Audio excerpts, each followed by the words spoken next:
Hello भक्तों, मानस ज्ञानी YouTube channel में आप सबका स्वागत है।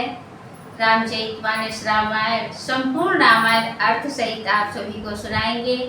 रामायण अच्छी लगे तो प्लीज़ चैनल को सब्सक्राइब करें, वीडियो लाइक और शेयर करें, बेल आइकन प्रेस करें ताकि आने वाली हर वीडियो आप तक पहुंचे सबसे पहले। जय श्री राम, जय बजरंगबली।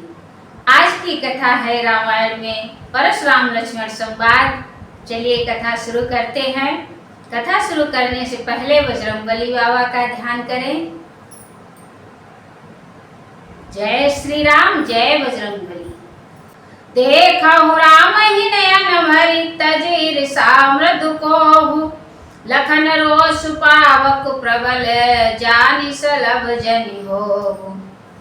बनते बलि जिम चह कागु, जिम ससु चहै नागरि भागु। जिमि चह कुशल अकारन कोहि, सब संपदा चहै शिव द्रोही। हरिपद विमुख परम गति चाहा, तस तुम्हार लालच नर नाहा। कोलाहल सुनि सिय सकानी, सखी लवाई गई जहाँ रानी। राम स्वभाव चले गुरु पाही, सिय स्नेह वर्णत मन माही। रानीन सहित सोच बस सिया, अब धौ विधि काह करनिया। भूप वचन सुनित उत तकहि, लखन राम डर बोली न सकहि। जैसे गरुड़ का भाग कौआ चाहे, सिंह का भाग खरगोश चाहे, बिना कारण ही क्रोध करने वाला, अपनी कुशल चाहे, शिव जी से विरोध करने वाला, सब प्रकार की संपत्ति चाहे, लोभी लालची सुंदर कीर्ति चाहे, कामी मनुष्य निष्कलंकता चाहे तो क्या पा सकता है। और जैसे श्री हरि के चरणों से विमुख मनुष्य परम गति मोक्ष चाहे, हे राजाओं, सीता के लिए तुम्हारा लालच भी वैसा ही व्यर्थ है। कोलाहल सुनकर सीता जी शंकित हो गई। तब सखियां उन्हें वहां से ले गई जहां रानी सीता जी की माता थी। श्री रामचंद्र जी मन में सीता जी के प्रेम का बखान करते हुए स्वाभाविक चाल से गुरु जी के पास चले। रानियों सहित सीता जी दुष्ट राजाओं के दुर्वचन सुनकर सोच के बस हैं कि न जाने विधाता अब क्या करने वाले हैं। राजाओं के वचन सुनकर लक्ष्मण जी इधर उधर ताकते हैं, किंतु श्री रामचंद्र जी के डर से कुछ बोल नहीं सकते। अरुण नयन भृगुटी कुटिल चितवतन पन सगोप, मनहु मत गज गन निरखे, सिंह किशोर ही चोप। खर भरु देखि विकल पुर नारी, सब मिल देहि मही पनगारी। तहि अवसर सुनि शिव धनु भंगा, आयो मृगकुल कमल पतंगा। देखि महीप सकल सकुचाने, बाज झपट जनु लवा लुकाने। गौरी शरीर भूति भल राजा, बाल विशाल त्रपुंड विराजा। शीस जटा शशि वदन सुहावा, शिवस कछुक अरुण होई आवा। भृगुटी कुटिल नयन रिस ताराते, जहाँ सहजहु चितवत मनहु रिसाते। प्रसव कंद उरे बाहु विशाला, चारु जने उमाल मृग छाला। कटि मुनि बसन तोन दुई बांधे, धनुषर कर कुठार कल कांधे। उनके नेत्र लाल और मुँह टेढ़ी हो गई और वे क्रोध से राजाओं की ओर देखने लगे, मानो मतवाले हाथियों का झुंड देखकर सिंह के बच्चे को जोश आ गया हो।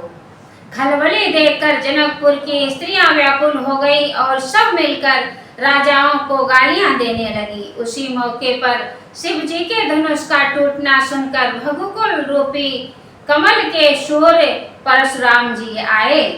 इन्हें देखकर सब राजा सबचा गए, मानो बाज के झपटने पर लुक छिप गए हों। गोरे शरीर पर विभूति भस्म बड़ी फल रही है और विशाल ललाट पर त्रिपुंड विशेष शोभा दे रहा है। सिर पर जटा है, सुंदर मुख चंद्र क्रोध के कारण कुछ लाल हो आया है। भौहें टेढ़ी और आंखें क्रोध से लाल हैं। सहज ही देखते हैं तो भी ऐसा जान पड़ता है मानो क्रोध कर रहे हैं। सुंदर यज्ञोपवीत धारण किए, माला पहने और मृग चर्म लिए हैं। कमर में मुनियों का वस्त्र, बलकल और 2 तरकस कांधे पर हैं। हाथ में धनुष बाण है और सुंदर कांधे पर फरसा धारण किए हैं। शांत वेश करनी कठिन, बरनि न जाय स्वरूप। धरि मुनि तन जन वीर रसु, आयो जहाँ सब भूप। शांत वेश है परंतु करनी बहुत कठोर है, स्वरूप का वर्णन नहीं किया जा सकता। वीर रस ही मुनि का शरीर धारण करके जहाँ सब राजा लोग हैं वहां आ गया हो। देखत भृगुपति वेश कराला, उठे सकल भय विकल भुआला। पितु समेत कही कही निज नामा, लगे करन सब दंड प्रणामा। जहि स्वभाव चितवत हितु जानी, सो जाने जनु आई फुटानी। जनक बहोरी आई सिरुनावा, सिय बोलाई प्रणाम करावा। आशीष दीन सखी हरसानी, निज समाज लय गई सरानी। विश्वामित्र मिले मुनि आई, पद सरोज मेले 2 भाई।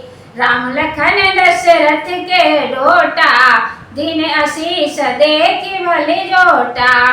परशुराम जी का भयानक वेश देखकर सब राजा भय से व्याकुल हो उठे, खड़े हुए और पिता सहित अपना नाम कहकर सब दंडवत प्रणाम करने लगे।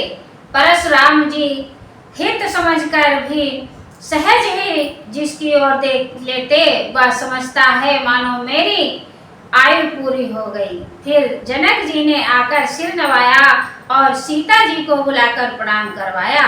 परशुराम जी ने सीता जी को आशीर्वाद दिया।